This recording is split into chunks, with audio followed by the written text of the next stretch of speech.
जय गुरुदेव।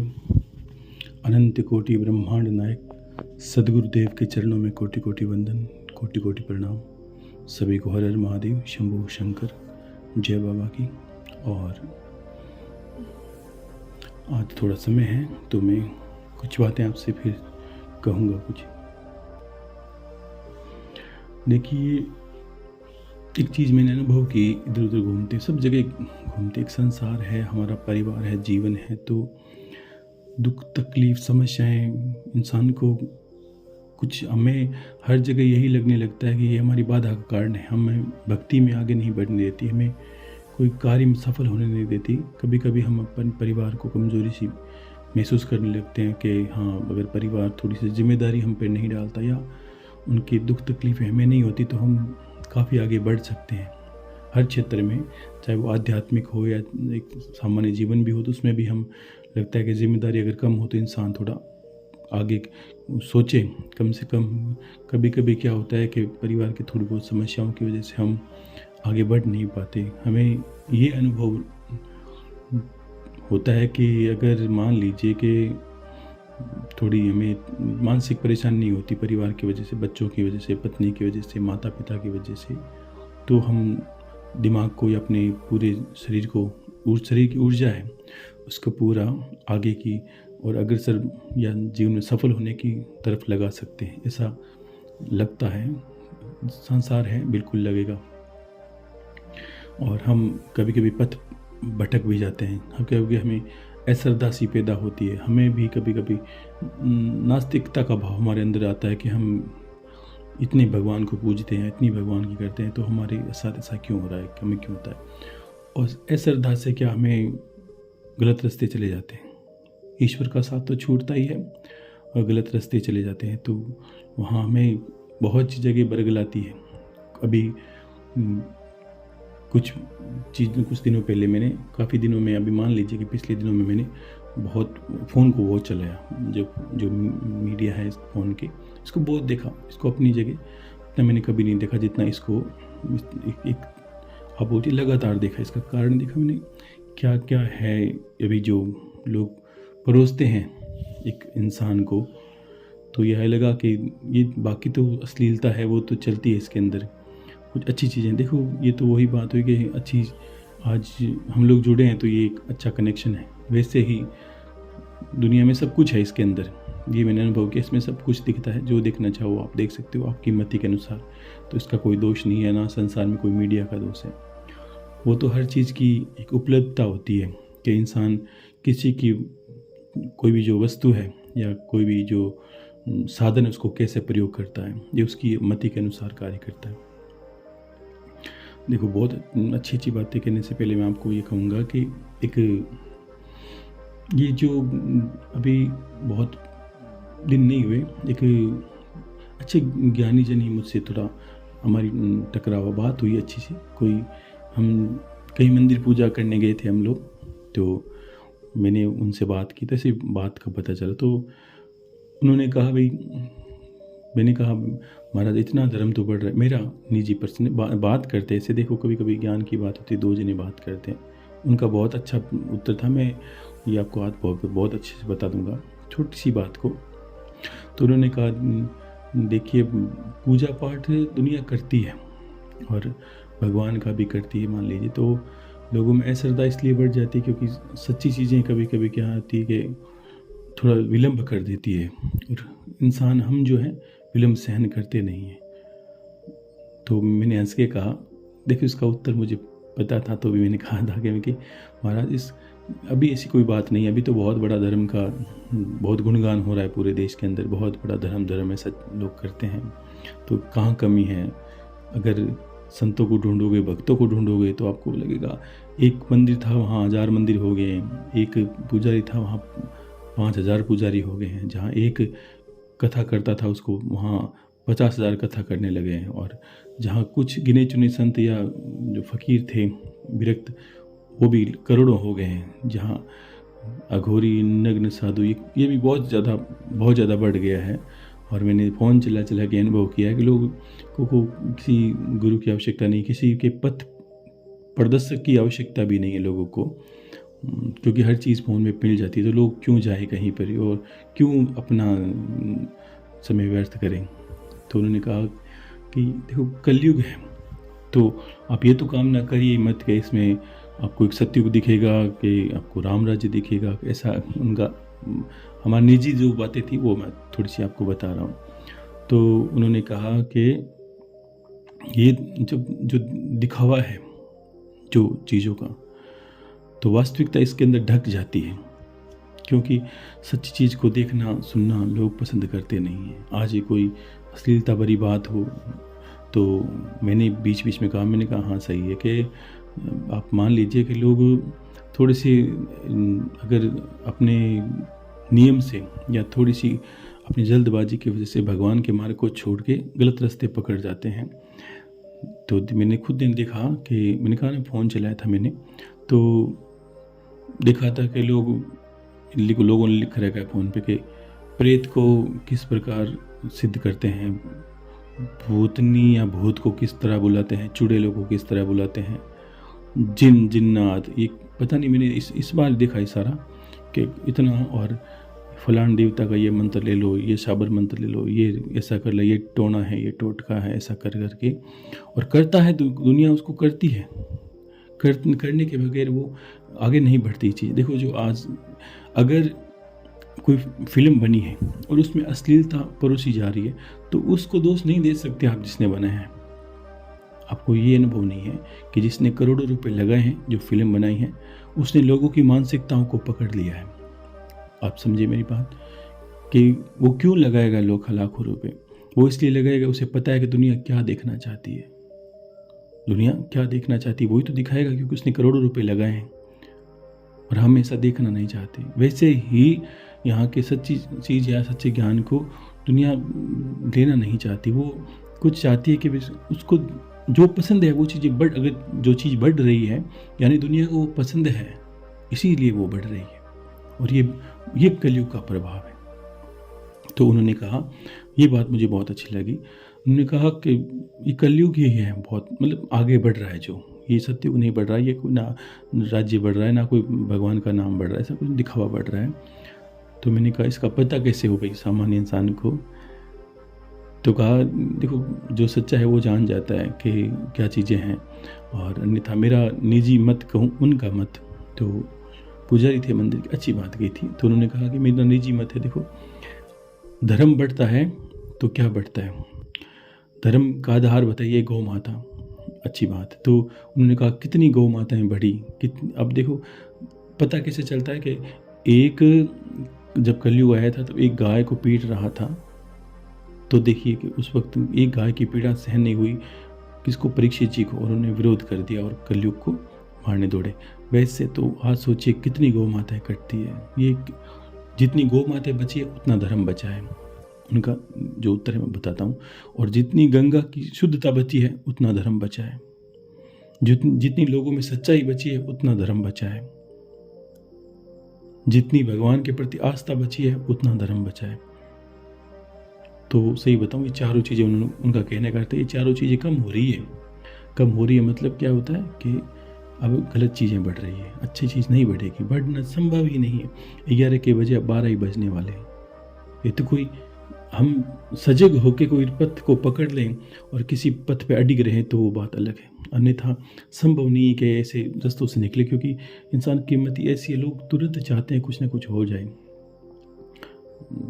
जो पुराने लोग बातें कहते थे उसमें ऐसा बोला था कि जब सीता जी ने कहा कि भगवान आप कलयुग से इतना क्यों डरते हो, रामचंद्र जी से कहा। अलग अलग देखो कि रामायण और महाभारत आपको क्या सिखाते हैं, भगवान कृष्ण और जो भगवान राम की जीवन शैली, वो उस वक्त डरते थे कलयुग के नाम से कि नहीं कि क्या क्या होने वाला है पता नहीं।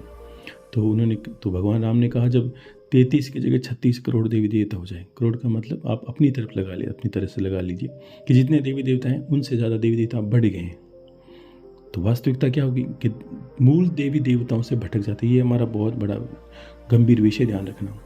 लोगों ने देखो बहुत देवताएं हैं जिनके पीछे और जिनके नाम के पीछे कोई अस्तित्व नहीं है, और उनके मंदिर हैं, उनकी मजार बनी हुई है, उनके लोग पूजा करते हैं। कई लोगों ने किसी साधु के पीछे कोई राम लगा लिया है, एक बहुत चर्चा है इसमें अलग अलग लोगों की। कोई किसी नाम के आगे राम लगाते हैं, कोई किसी के आगे श्याम लगा देते हैं, ऐसा ऐसा कर करके बहुत तो बहुत बढ़ा लिए, जबकि उनके जो वेद पुराण उनका वर्णन अलग नहीं दिखता ऐसा कुछ करके। तो और हर लोगों ने अपना मंत्र बना लिया। लोग अपनी छोटी छोटी कामनाओं के लिए प्रेतों को पूजना शुरू कर देते हैं, क्योंकि ये कौन है जो तुरंत आपके काम कर देते हैं, तुरंत आपके कोई जीवन छोटा मोटा चमत्कार कर देते हैं, आपको कुछ कह के बता देते हैं तेरा फलाना नाम है, तेरा ये नाम। ये क्या है? ये सब ये प्रेत सिद्धि का कारण है। इसमें कोई ईश्वर का कार्य नहीं, ईश्वर ऐसा कोई कार्य करता नहीं। ऐसा करता तो वाल्मीकि जी ने जब वहाँ रामायण लिखी तब भी बहुत कुछ कार्य कर देते। आगम का अनुभव हर किसी को नहीं होता है, और भूत वही भूत ही बताते हैं। जिनके नाम भूत जुड़ा है तो वो भूत ही बताएंगे, आगम को आपको कोई नहीं बता सकता। ये एक जखीरा है जो खुद डूबेगा, करोड़ों लोगों को ले डूबेगा। और इसमें कहीं ऐसा कोई वर्णन नहीं, तो आप मुझे बता दीजिए ऐसा कोई संप्रदाय, ऐसा कोई ऐसा जो आपको लगे। पहले तो ये देखना चाहिए, भगवान कृष्ण ने गीता में कहा कि ब्रह्म को पूजने वाले मुझ में समा जाते हैं। यानी जो साधु संत जो ब्रह्म की उपाधि को प्राप्त कर लिए हैं, जिन्होंने मूल तत्व को, ये आत्मा स्वरूप को जाना है, उनका अनुसरण करना और उनके कहे अनुसार कार्य करना। राम, कृष्ण, शिव, विष्णु, हरि ऐसे नामों को छोड़कर सीता, लक्ष्मी, अब जो भी विशेष नाम है हमारे देवी देवताओं के, माता काली, दुर्गा, इन छोड़कर आप जिनका यजन पूजन करते हो वो सब प्रेत हैं, सारे के सारे प्रेत हैं। और इन्हीं के शास्त्रों में तो पंचदेवों को अल्लाह का छोड़कर कोई मोक्ष का कारण, मुक्ति का कारण बताया नहीं। सूर्य, ब्रह्मा, विष्णु और शक्ति, ये सब क्या है? ये आपके मुक्ति और मोक्ष का कारण है। अन्यथा आपके कोई भी ऐसा देवता नहीं है जो आपको मुक्ति मोक्ष की तरफ ले जाए। हाँ, कुछ आपके, मैंने कहा ना, संसार एक बहुत बड़ी उद्योगिता में फंसा है। आज मेरा कोई कार्य कर दे तो मेरे लिए वो भगवान है, बस इतना। इतनी लोगों ने मान्यता बनाई, और प्रेत तो बैठे हैं बस भोग चढ़ाइए, कार्य कर दीजिए, भोग चढ़ाइए, कार्य कर दिया। ऐसा करना, ये सोचिए आपकी कार्य तो हो गए, लेकिन ये सोचिए कि प्रेतों को पूजने वाले प्रेत ही बन जाते हैं। इसलिए पितृ लोगों ने बीच में क्या हुआ था, मैंने शुरू बात की थी, उस वक्त बहुत लोगों ने कहा कि पितरों को सिद्ध कैसे किया, पितरों के कोई मंत्र, अरे नहीं करना, ऐसा नहीं। वो पितृ योनि में है, अध गति के अंदर जिसको बोलते हैं, ना ऊपर की तरफ ना नीचे की तरफ। आपको भी जैसे पूजोगे वैसे बने, उनके कार्य होते हैं वो करके आप छोड़ दीजिए। पितृपक्ष इसलिए रखा, आपको पूरे वर्ष पितृ की कोई सेवा नहीं करनी, कोई आवश्यकता नहीं उनकी सेवा करने की। उनका बस पितृ श्राद्ध तर्पण कर दिया, उतना में वो खुश हैं, उनका कार्य हो गया। बाकी आपको छोड़िए, उनका साल में नाम लेना, उनके अगर धूप बत्ती करना, ये ऐसा कभी मत करना। ऐसा करोगे तो आप निश्चित ही उसी योनि में चले जाओगे। तो स्पष्ट लिखा है, एकदम स्पष्ट लिखा है, इसमें कहीं कोई संशय नहीं है, किसी से पूछने की आवश्यकता नहीं है। आप परमात्मा के नाम के अलावा किसी का अनुसरण नहीं करेंगे। लोगों ने ये नाथ संप्रदाय के अंदर भी लाखों लोगों ने ये फलान नाथाय नमः, ऐसा कुछ नहीं है। गुरु का देखो, मैंने गुरुदेव ऐसा मैंने आपको भी नहीं बताया कि आप गुरुदेव का नाम लेकर नाम नाथाय नमः, ऐसा कुछ नहीं होता है।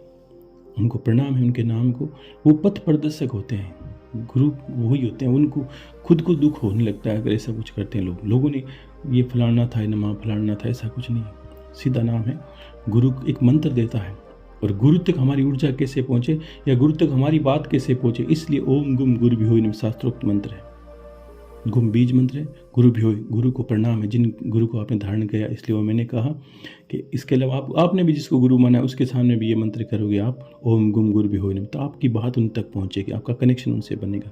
और वो क्या करते हैं, आपको अपने इष्ट की ओर अग्रसर करते हैं, या जो भी इष्ट आपका होता है उसकी की एक पात्रता है, या मान लीजिए आपको एक ठप्पा लग जाता है कि हाँ आपके पास एक लाइसेंस है, आप अब गाड़ी चला सकते हैं, वो उनकी कृपा से आपको फिर भगवान की नाम की सुलभ प्राप्ति होने लगती है।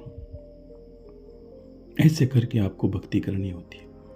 और सारे वे विचार बढ़ रहे हैं चारों तरफ, इतनी अश्लीलता परोसी जा रही है, पता नहीं क्या हो गया है दुख। और लोगों ने तो अपने मोबाइल में तो सिर्फ नाचते हैं, माताएं बहनें बच्चियां छोटी, सिर्फ उनका क्या भविष्य है पता नहीं। उन्होंने इसको एक अपना एक जिसको बोलते हैं अपना एक फैशन बना लिया है कि भाई इससे पैसे कमाने हैं, इसी ही हमारा एक साधन है। तो अपनी सारी हदें पार कर करके कैसे हो रहे हो आप लोग, और कैसी दुनिया हो रही है। क्योंकि हम देखते हैं वो चलते हैं, ऐसा पता नहीं, सही बताऊं तो देखने में थोड़ा अटपटा सा लगता है। लेकिन इतनी इतनी बहुत ज़्यादा कोई चीज़ का इतना उपयोग और इतना दुरुपयोग नहीं होना चाहिए। और कितनी अच्छी उस महाराज ने बात कही कि भाई जितनी गौ माता बची उतना धर्म बचा। ये देख लीजिए, ये प्रमाण मिलेंगे आपको। कोई कुछ कहे, लाख कुछ कहे, कोई लाख बाबा मिले, कोई भक्त मिले, संत मिले कि दया में हमने धर्म को बचा लिया। धर्म कुछ नहीं किया। देख लीजिए, जितनी गौ माता बची उतना धर्म बचा है, जितनी गंगा की शुद्धता बची है उतना धर्म बचा है, जितनी लोगों में सच्चाई बची है उतना धर्म बचा है, और जितना ईश्वर का सत्य जो नाम है वो बचा है। तो नहीं, देखो बहुत कम लोग हैं जो शिव की पूजा करते हैं। ये तो एक मैंने देखा है, जब सावन महीना जब हो तो लोगों सिर्फ सर पे त्रिपुट बना ही रहता है, बाकी दिन वो नहीं पूछते। वही लोग ऐसे हैं जो अमावस को लेकर पूजा करते हैं, या अमावस को लेकर गौ माता गुड़ खिलाते हैं, और उनके भरोसे तो बाकी दिन है ना, गौ माता मरी जाए उनको कोई फर्क नहीं पड़ता। तो क्योंकि उन्होंने उस दिन को मान लिया उसमें धर्म की बहुल्यता ज़्यादा है, तो हम उस दिन धर्म करना चाहिए। ऐसे ऐसे लोग हैं दुनिया के अंदर। और बहुत अच्छी बात मैं आज आपको बताने वाला था बीच में, कि भगवान श्री कृष्ण ने जब कलयुग की बात कही तो खाना एक बहुत अच्छा प्रसंग था, सुना है बहुत अच्छा। देखो भगवान कृष्ण जब खाना खा रहे हैं तो पांडव पास में बैठे हैं सारे और खाना खा रहे थे, तब सब ने बीच में कहा था, खाना जब ऐसे सभा होती मान लीजिए, तो पांडवों ने कहा भगवान आप कलयुग की तरफ इशारा करके बहुत भापते, मतलब डर जाते हैं या मान जाते हैं कि हाँ लोगों में व्यक्तित्व बदलने वाला है। हम जानना चाहते हैं क्या क्या बदलने वाला है लोगों के अंदर, ऐसा क्या बदलेगा लोगों के अंदर। तो भगवान ने कहा देखो कलयुग एक समय है, अब समय की पहले की बात मैं ऐसे कह नहीं सकता कि आपको भविष्य बता दो, ऐसा कुछ ऐसा कोई देवता नहीं करता है। तो फिर मैं ये बताता हूँ कि रुख किस तरह जा रहा है हवा का, या किस तरह लोगों में बदलाव आ रहा है। तो उन्होंने कहा जैसी आपकी इच्छा, जैसे आप बताना चाहो वैसे ही बताओ भगवान। देखो जो सत्य पुरुष हैं उनको हमेशा वो खुद की सोचते हैं, ठीक है, परिवार की सोचते हैं, उसके अलावा लोगों को देखकर भी वो चिंता करते हैं। हम आज दुनिया क्यों करती है, हमें लोगों से क्या करना, दुनिया जाए या जैसे ऐसे लोग बच्चे आजकल बोलने लगे दुनिया मर जाए हमें क्या लेना देना, दुनिया अपनी ऐसे वैसे हो जाए हमें क्या करना। तो ये लोगों की सोच है। देखो अपनी मस्ती में मस्त रहो, ऐसे उनके भाव है, उनके शब्द हैं। देखो तो फिर ऐसे लोगों से तो भगवान कृष्ण कहते हैं कि ऐसे लोग हैं जो सज्जन पुरुष है, जो सोचते हैं और बातें करते गंभीर हो जाते हैं कि हाँ यार ऐसा कैसे होता है दुनिया के साथ, ऐसा कैसे हो सकता है लोगों के साथ।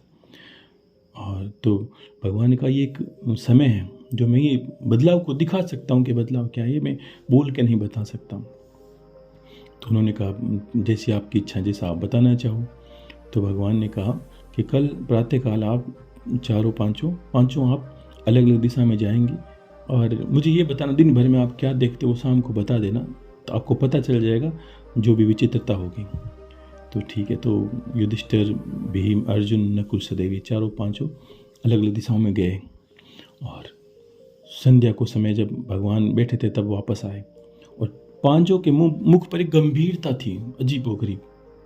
क्योंकि देखो आपने देखा ना कि घर के अंदर भी एक दो ऐसा इंसान होगा जिसको गलत चीज़ सुहाएगी नहीं। हम सोचते हैं यार ये हमारे जैसा क्यों नहीं है, अरे नहीं है, वो सही है अपनी जगह। क्यों उसे गलत अच्छा नहीं लगता तो आप नहीं समझते, क्योंकि उसमें ऐसे देवत्व वाले गुण होते हैं। वो गलत चीज़ देख नहीं सकता, सहन नहीं कर सकता, उसको वो चीज़ सुहाती नहीं है। तो अब क्या करें, वो सज्जन पुरुष है, लेकिन जो बाकी घर के सदस्य हैं वो उसको दबा देंगे, और हम खुद ही बोलेंगे हम आपको क्या करना है, आप छोड़ दीजिए, बच्चे करते हैं वैसे करने दीजिए, हम क्यों करें, लोग करते हैं वैसे करने दीजिए। लेकिन वो अब क्या करें, वो भी अपनी परेशानी से जूझ रहे हैं। जो सज्जन पुरुष है उनको देखा नहीं जाता दुनिया में। तो पांचों पांडव गंभीर अवस्था में आए। तो भगवान आज मुस्कुराए, बोला भाई क्या क्या हुआ आज, मुझे बताइए विस्तार से। तो युधिष्ठिर ने कहा भगवान मैं इस दिशा में गया, और जो भी दिशा थी गया, मैंने घूमते घूमते बाकी तो सब जैसा था वैसा ही दिखा। मुझे एक विचित्रता दिखी, एक हाथी पानी के अंदर नहा रहा था, उसके दो सूंड लगी हुई थी, एक से पानी पी रहा था, एक सूंड ऊपर किए हुए थे, उससे वो नहा रहा था। मुझे समझ में नहीं आया, और ऐसा हाथी मैंने कभी देखा नहीं है। मेरे लिए ये गंभीरता का विषय भाई, एक हाथी के दो सूंड है, वो एक से पानी पी रहा है, एक से नहा रहा है। तो और जब भीम को पूछा भाई तुमने, भीम ने क्या देखा, तो भीम ने कहा भाई मैंने एक विचित्र देखी भगवान, एक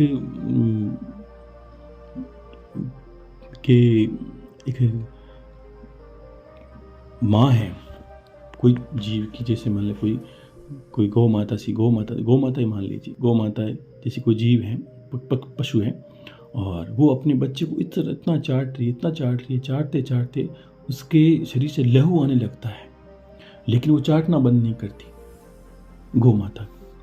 भीम ने कहा, और मैं नहीं समझ पाया इतना क्यों चाटी, इसको ये नहीं पता चल रहा इसके बछड़े के शरीर से लहू आ रहा है, लेकिन फिर भी वो चाटे जा रही है प्रेम के वश होकर। मुझे अजीब लगा कि ये पीड़ा को अनुभव नहीं करती है, सिर्फ अपने प्रेम में मग्न है। तो ये मेरे लिए बड़ी विचित्रता हुई, ऐसे कैसे कोई माँ कर सकती है। जब अर्जुन का विषय आया कि अर्जुन तुमने क्या देखा, कि भगवान मैंने भी एक विचित्रता देखी। एक पक्षी के पर वेद की ऋचाएँ लिखी हुई थी, पूरा वेदों का वर्णन था पक्षी के। देखो युग था, ऐसे होती है चीज़ें। तो पक्षी के वेद लिखे हुए थे, और वो पक्षी किसी मरे हुए जंतु को मांस नोच कर खा रहा था। लेकिन मुझे अच्छा लगा, अजीब लगा कि ये पक्षी जो भी है, वेद की ऋचाएँ इसके ऊपर लिखी हुई है, यानी ये समझ लीजिए वेदों का अनुसरण किया होगा, या वेद की ऋचाएँ लिखी है, फिर भी ये मांस का भोजन कर रहा है और मरे हुए जंतु को नोच कर खा रहा है। ये मेरे लिए बड़ी अच्छी विचित्रता लगी। और नकुल को पूछा, नकुल तुमने क्या देखा, कि भगवान मैंने एक चीज़ देखी कि घूमते घूमते मैं पहाड़ी इलाकों में गया, वहाँ देखा मैंने बड़े बड़े पानी के जो सरोवर थे, तालाब थे, वो भरे हुए थे। बीच में छोटा सा एक सरोवर था खाली, वो खाली सूखा पड़ा था, और पास में बड़े बड़े सरोवर भरे पड़े थे। मेरे दिमाग में ये आया कि अगर बारिश की वजह से भरा, कोई भी कारण से अगर बड़े बड़े सरोवर भरे हैं, तो छोटे वाले तो को पहले भर जाना चाहिए, लेकिन भर नहीं पा रहा था। पता नहीं क्यों छोटा सरोवर, बीच का तालाब छोटा सा, वो खाली सूखा पड़ा था, और बाकी चारों तरफ तालाब भरे पड़े थे। समझ में नहीं आया बारिश इसमें हुई कि नहीं हुई, या कैसे वो भरे, ये खाली कैसे रह गया। मेरे दिमाग में ये बड़ा विचित्र प्रश्न चला। तो भगवान ने सहदेव से पूछा, भाई तुमने क्या देखा विचित्रता, कि भगवान मैंने ये विचित्रता देखी कि एक बड़ा सा पत्थर चट्टान से टूट के लुढ़क रहा था, और लुढ़कते लुढ़कते हजारों पेड़ पौधों को बीच में लपेटे हुए लेके आ रहा, तोड़ता भागता लेके आ रहा था। लेकिन अंत में इतना जो गति थी इतनी फास्ट हो गई, इतनी तेज हो गई, वो रुक नहीं पा रहा था। और अंत में अजीब गरीब बात ये लगी कि छोटे से कंकर के सहारे से वो रुक गया, और बड़े बड़े जबकि उसने बीच में बड़े जो पेड़ थे उनको तोड़ते हुए आया, लेकिन वो छोटे कंकर की वजह से रुक पाया। मुझे समझ में नहीं आया ये कैसे हुआ। ये क्या है, ये पांचों चीज़ें जो विचित्रता है। अब भगवान एक एक का वर्णन करते हैं। भगवान पहले युधिष्ठिर का संक्षेप में कहते हैं, बताते हैं कि अर्जुन कि युधिष्ठिर जो तूने सूंड देखी हाथी की, एक कुछ कार्य कर रही थी, एक कुछ कार्य कर रही थी। ये समय का प्रभाव आगे आएगा कि लोग बोलेंगे, कुछ करेंगे, उनके मन के अंदर कुछ भी चलेगा, वो आपसे मुख में प्रेम जताएंगे। मेरे इंसान, ये तो निश्चित है कि ये पांचों प्रमाण होंगे, और ये शुरुआत है, ये लोगों में वृत्ति आएगी, यहाँ जीव जंतुओं तक में वृत्ति आ जाएगी ये सारी। तो फिर उनके बताने के कार्य कुछ हो जाए। अभी हम क्या कहते हैं कि जो कितनी बड़ी बात थी कि भगवान राम के वक्त या कोई जो बोली से मुख से सब निकल जाते, वो कार्य करते वो निश्चित तौर पर, और ये मान लेते कि तभी कहा कि रघुकुल रीत सदा चले आए, प्राण जाए पर वचन न जाए। यानी शब्द जो हैं इतने कठिन होते कि उन पे ऊपर से वो गुजरते ही।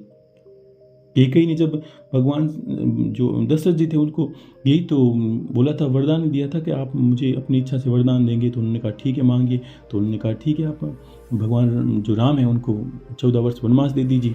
शब्दों का हेरफेर था, ये शब्दों के पीछे झगड़ा था सारा। यानी शब्द में कितने जो गलत लोग थे वो भी अपने शब्दों पर अडिग थे। ये जो अडिगता है वो खत्म हो जाएगी युधिष्ठिर। आगे लोग बोलेंगे कुछ, करेंगे कुछ, ये उनकी बहुत मती रहेगी, सब दोगले इंसान हो जाएंगे। ये आगे का प्रमाण है, ध्यान रखना। तो युधिष्ठिर को बड़ी गंभीरता लगी, क्योंकि युधिष्ठिर तो खुद धर्मराज के पुत्र थे। बड़ी चिंता में रहे कि ये ऐसा कैसे, भगवान को इंसान ऐसा कैसे कर सकता है। अगर वो सोच के हैरान है, लेकिन हम करके भी हैरान नहीं है कि हाँ दुनिया क्या करती है। तो जब भीम की बारी उससे पूछा कि भीम ने कहा भाई ठीक, ये तो चलो ठीक है, लेकिन मैं ये संशय में हूँ कि कोई गाय माता या कोई भी जो जीव की माता वो इतना अपने बछड़े को कैसे चाटेगी कि उसमें लहू आ जाए, लेकिन वो चाटना बंद नहीं करती। उसे नहीं पता कि नवजात शिशु चाट रही है। तो भगवान ने कहा भीम, आगे जो समय आएगा, अभी जो समय चल रहा है उसमें देखो बहुत अच्छी बात है, समझने की बात है कि समय आएगा, इसमें माता पिता अपने पुत्रों को इतना प्यार करेंगे, इतना प्यार करने, क्योंकि हर कोई ये चाहता है कि मेरे बेटे के लिए, गरीब से गरीब ये सोचता है कि बस इसको अगर 1,000 की ज़रूरत है तो मैं इसके लिए कहीं मर के भी लाऊं, डूब के लाऊं, इसको 2,000 के दूं।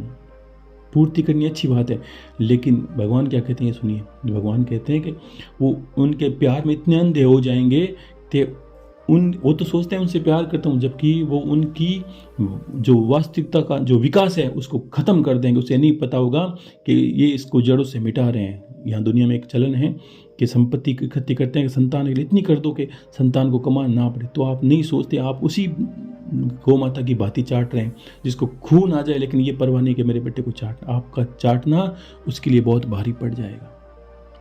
प्यार में इतने अंधे हो जाओ कि आप उसके हित की नहीं, उसके अहित की बात कर रहे हो, उसको नपुंसक बना दोगे, आप उसको निकम्मा बना दोगे अपने प्रेम के चक्कर में। उसको कठोर की भांति तपाइए। पुत्र है तो अलग रखिए, पुत्री है तो उसको भी संभाल के रखने की कोशिश करें। डराएं जैसी बात है, उसको प्रेम सब कुछ, उसका विकास मत रोकें। ऐसी कोई भी कार्य नहीं करे उससे जिससे उसका विकास रोके, और इतना प्रेम भी नहीं कि उनका जो मानसिकता है वो ख़त्म हो जाए, वो सोचे हाँ पिता पे आश्रित हूँ, हाँ माँ पे आश्रित हूँ।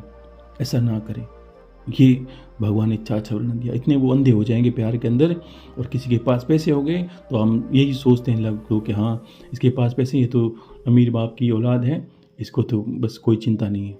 हर कोई ये करना चाहता है। और गरीब है वो भी सोचता है कि हाँ मेरे बेटे को कुछ उसको तपाओ आप सोने की बात, उसको गुण दो, संस्कार देने की कोशिश करो। कोशिश करें, लेना नहीं देना उसकी जो जीवन है उस पर निर्भर करेगा, उसके कर्मों पर निर्भर करेगा। लेकिन ऐसा आप नहीं करना, उसको चाटते जाओ इतना कि उसके खून आने लगे।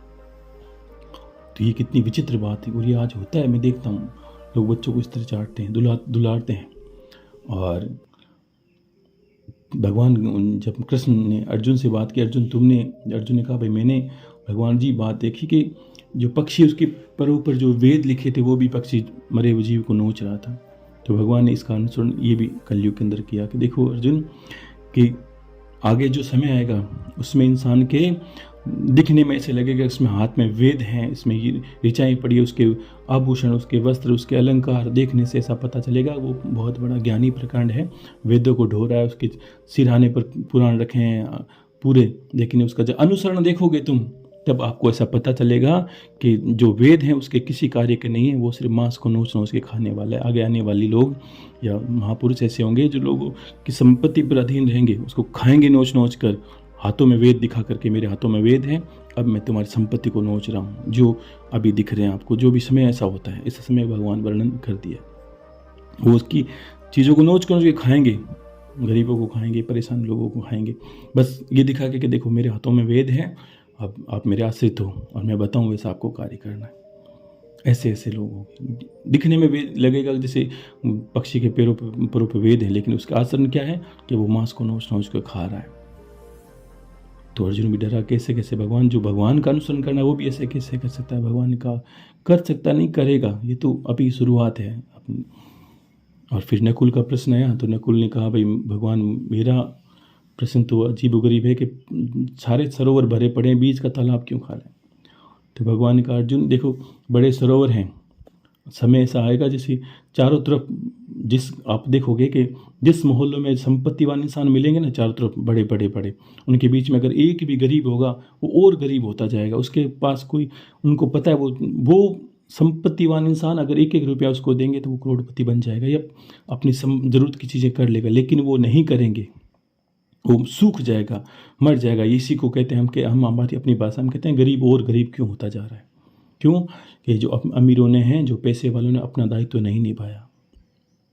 क्यों कि अमीर होने का अर्थ ये नहीं होता है कि आपके पास पैसे हैं। आपके पैसे लोगों का अधिकार है, आपका पैसे धर्म पर लगने चाहिए, आपके पैसे गरीब लोगों के पास लगने चाहिए।